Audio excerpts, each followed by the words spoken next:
Tony Kroos arrête sa carrière à 34 ans, Fred. Est-ce qu'en Espagne, on parle de gâchis ou est-ce qu'on dit chapeau l'artiste ? Ah, chapeau l'artiste. Alors tout le monde est déçu parce que franchement, il en a encore dans le pied, et dans les pieds et dans la tête, mais il arrête. Mais tout le monde applaudit le fait d'arrêter à ce niveau-là, c'est-à-dire arrêter avec une finale de Ligue des Champions, avec une Liga remportée, une Super Coupe d'État remportée. Et peut-être un euro, on va savoir. Et peut-être un euro. C'est exceptionnel. Il avait toujours dit, donc ça fait 10 ans au Real, il avait toujours dit qu'il ne se traînerait pas sur un terrain. Il ne va pas aux États-Unis, il ne va pas au Qatar, il ne va pas en Arabie Saoudite faire du fric. Il arrête. Et on compare beaucoup cet arrêt-là avec celui de Zidane en 2006. Très curieux de savoir ce qu'il va faire maintenant à arrêter aussi brutalement sans demi-porte de sortie. Ce genre de joueur intelligent, tu le vois entraîneur, comme ça instinctivement. Ah ouais. Mais avec son poste et tout, bah oui. il a regardez Pirlo. Hein. Mais avant de le voir, dans l'après-carrière, moi je voudrais quand même dire que, à mon sens, c'est un des plus grands milieux de terrain de l'histoire du foot.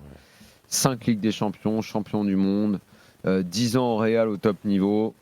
Vraiment, c'est un joueur que moi j'ai toujours adoré, qui a, je pense, longtemps été sous-estimé parce que, évidemment, on met toujours en avant ceux qui marquent les buts. Le laisse partir en 2014. Ceux qui marquent les buts, ceux qui sont à la une de l'actualité, mais Tony Kroos dans une équipe, c'est un régal. Qu'est-ce qu'on dit en Allemagne, Polo ? Évidemment, c'est un peu la même chose, mais si vous voulez, le Tony Kroos a subi en Allemagne une concurrence aussi médiatique et pas forcément très, très intéressante au niveau des joueurs, c'est qu'il a souvent été comparé à Özil. Et en fait, on avait les deux, on avait Tony Kroos et Özil. Özil était le meneur de jeu, Tony Kroos a reculé. Moi, j'ai découvert vraiment Tony Kroos à deux moments. Lorsqu'il avait été acheté par le Bayern Munich, donc ça remonte, je ne sais même plus, ça doit être 2007, quelque chose comme ça. 2006, j'ai sa fiche sous les yeux. 2006, c'est ça, ok. Quand il vient de Rostock. C'est ça, et à l'époque, on ne savait pas le montant des transferts, on savait juste qu'il avait 16 ans, c'était très très jeune, et on apprenait en fait le vrai montant du transfert, parce que ça avait été tenu secret absolument, parce qu'on disait que les sommes pour l'époque déjà étaient un peu stupéfiantes, et à chaque fois qu'il avait des résultats avec le Bayern, on apprenait que le Bayern avait filé 250 000 € au Hansa, etc. Et la deuxième chose qu'on oublie souvent, c'est qu'il a été prêté 18 mois à Leverkusen, entre 2009 et 2010, et je peux vous assurer que c'est peut-être l'un des plus beaux Tony Kroos qu'on a vu sur le côté gauche à l'époque, et l'une des plus belles équipes de Leverkusen, qui était vraiment un truc assez exceptionnel. Donc il était en train d'exploser à ce moment-là. Ensuite, évidemment, il est revenu au Bayern. Avec Jupp Heynckes. Tony Kroos, moi je explique, Polo, que le Bayern ait laissé partir un tel joueur en 2014. Parce qu'il y a un double ballon d'or qui s'appelle Rummenigge, qui pense qu'il est maître du monde, et quand ils se sont... il y en a beaucoup comme ça en Allemagne, qui pensent, en fait, lorsqu'ils s'expriment, Jupp Heynckes c'est pareil au passage, sous ses airs extrêmement sympathiques, etc. Il ne compare les joueurs qu'en fonction de sa propre carrière. De leur propre carrière. Donc quand tu es Rummenigge et que tu es double ballon d'or, Tony Kroos, tu as du mal à dire que c'est un grand joueur.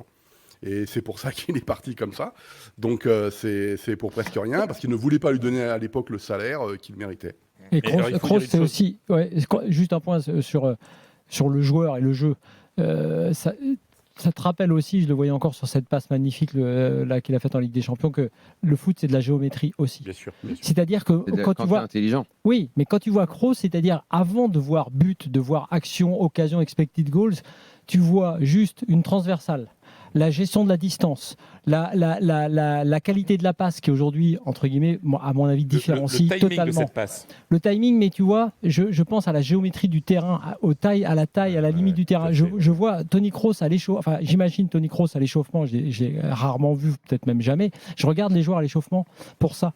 Ceux qui étalonnent, si tu veux, tu vois, le terrain. Et lui, Kroos, en dehors de ça, après, il a effectivement la vision qui fait que cette passe, tu vois, qui est parfois directe, qui elle était belle cette passe, mais il en a mis des plus belles parce que celle-là, c'est la mer qui s'ouvre devant lui. Peut-être, mais lui, il a vu la mer qui s'ouvre. Et si tu veux, en dehors de la vista, je trouve qu'on oublie trop souvent, et notamment sur la qualité de la transversale. Je rappelle cette anecdote, c'est en Italie à l'époque où Platini racontait que même Brio, les défenseurs, le dernier des défenseurs de la Juve, enfin, pas le dernier, pas au sens moins bon, il travaillait tellement les transversales, il aurait pu mettre des transversales comme moi j'en mettais. Je pense pas qu'aujourd'hui n'importe quel défenseur pourrait mettre autant de transversales que Tony Kroos. Alors les gars, il faut avancer, il nous reste 2 minutes. Tony Kroos pour dire à quel point une carrière ça peut être compliqué.